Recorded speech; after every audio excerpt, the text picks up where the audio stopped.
লীগের শীর্ষ নেতাদের সঙ্গে আমি ওই সময় কথা বলে যে এই বিষয়টা জানতে পারি যে তারা কিন্তু এটা স্বীকার করেছে যে আমরা অনেক কিছু সাকসেস হয়েছে কিন্তু বিএনপি ভাঙতে পারিনি। যুক্তরাষ্ট্রের ন্যাশনাল প্রেয়ার ব্রেকফাস্ট রাজনৈতিক কতটুকু গুরুত্ব আমরা জানি না, কিন্তু আমাদের দেশে বেশ গুরুত্ব দেওয়া হয়। সেখানে ঢাকা থেকে চলে গেছেন মির্জা ফখরুল এবং আমির খসরু। যে কারণে এই বিষয়টা আলোচনায় আমরা এনেছি সেটা হলো তারেক রহমান সেখানে আমন্ত্রণ পেয়েছিলেন, উনি যাননি, কিন্তু তার প্রতিনিধি হিসাবে তার মেয়ে ব্যারিস্টার জায়মা রহমান নামে যারা আমরা চিনি, উনি গিয়েছেন।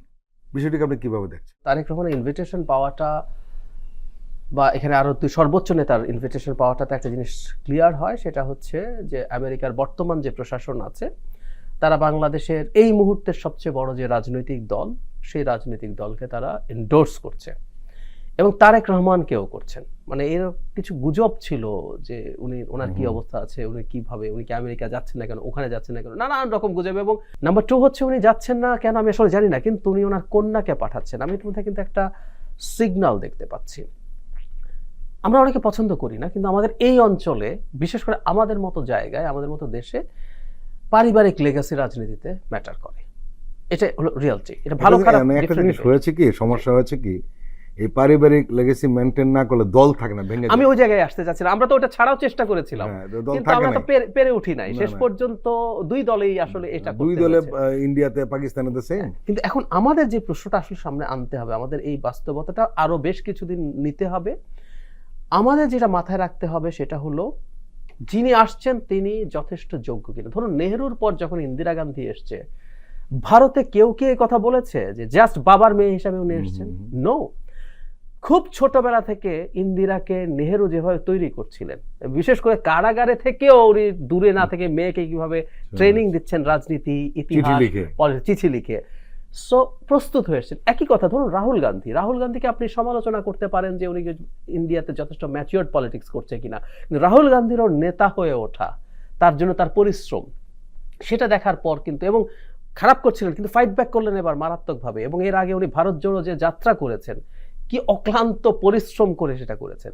তো ঠিক একইভাবে আমরা দেখতে চাইবো যখন তারেক রহমান, উনি কি খালি বেগম খালেদা জিয়াউর রহমানের সন্তান? Not necessarily. আপনি দেখবেন গত কয়েক বছরে উনি একজন আনসাং হিরো। আমি একটু বলতে চাই, এই দলটা যে টিকে গেল, এটা হলো বড় ক্রেডিট। এই দলটা যে টিকে গেল, বেগম খালেদা জিয়া জেলে, এই দল তো ভেঙে যেতে পারতো। প্রচুর প্রলোভন ছিল। এই 24-এর নির্বাচনের আগে দুটো সকল দল মাঠে নামানো হয়েছে, তৃণমূল, বিএনপি আর বিএনএম, নামেও বিএনপির সাথে মিলিয়ে।